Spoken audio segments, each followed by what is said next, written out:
નમસ્તે ફ્રેન્ડ્સ, મિતાસ કિચનમાં તમારું સ્વાગત છે। આજે આપણે બનાવશું કાઠિયાવાડી સ્ટાઇલ મગનું શાક।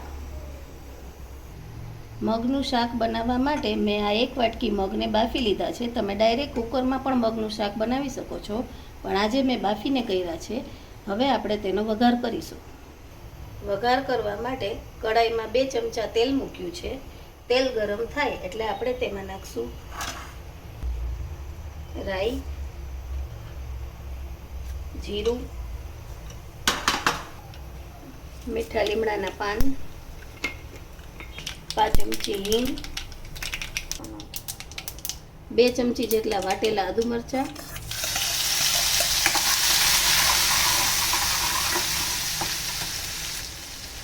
1 नंग बारीक समारेलू टमेटू,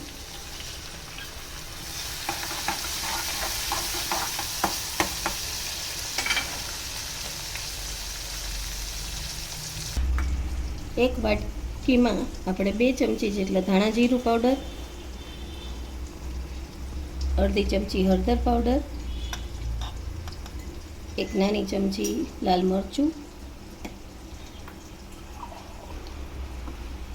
1 ચમચી શેકેલા જીરાનો પાવડર, 2 થી 3 ચમચી જેટલું પાણી નાખી આ મસાલાને આપણે પેસ્ટ બનાવી નાખશું। પાણી નાખીને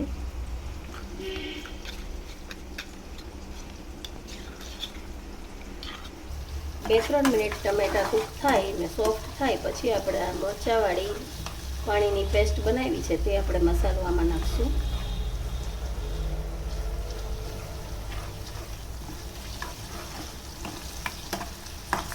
હવે ટમેટા થોડા સોફ્ટ થઈ ગયા છે એટલે આપણે આ મસાલાની પેસ્ટ આમાં નાખી દઈશું અને 2 મિનિટ માટે આ મસાલાની પેસ્ટને પણ આપણે કૂક થવા દઈશું। હવે આમાંથી સાઈડમાંથી તેલ છૂટું પડવા માંડ્યું છે ત્યારે આપણે તેમાં બાફેલા મગ નાખી દઈશું। કુકરમાં અડધો કપ જેટલું પાણી નાખી અને તે પાણી પણ આપણે નાખી દઈશું।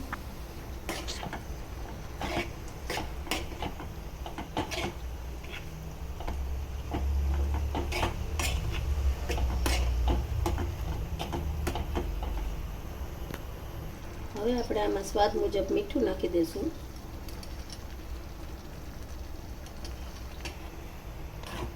તમને રસો કેટલો ઘાટો કે પતલો જોઈએ છે એ પ્રમાણે તમે પાણી આમાં નાખી શકો છો।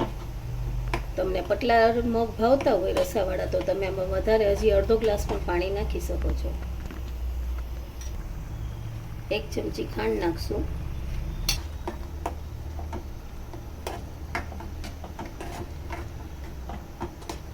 આમ તો આપણા મગ રેડી છે પણ આપણે આની ઉપર એક હજી તડકો દેશું। તેના માટે આપણે એક વઘારિયામાં 2 ચમચી જેટલું ઘી મૂકશું। તમે તેલ પણ લઈ શકો છો પણ મગનો સ્વાદ ઘીમાં વધારે સારો લાગે છે।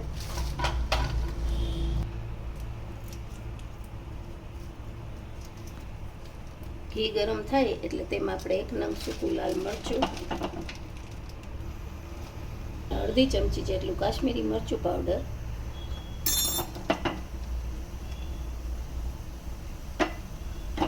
મિક્સ કરી અને આ તડકો આપણે મગમાં રેડી દેશું અને છેલ્લે એક વખત આપણે હલાવી લેશું।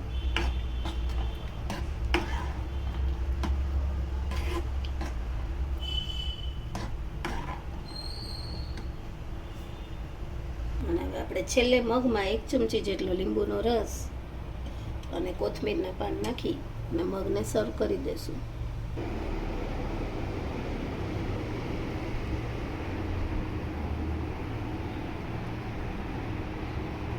તૈયાર છે આપણા સુપર ટેસ્ટી કાઠિયાવાડી સ્ટાઇલના રસાવાળા મગનું શાક। જો તમને મારી રેસીપી ગમી હોય તો લાઈક કરજો, શેર કરજો, સબસ્ક્રાઈબ કરવાનું ના ભૂલતા।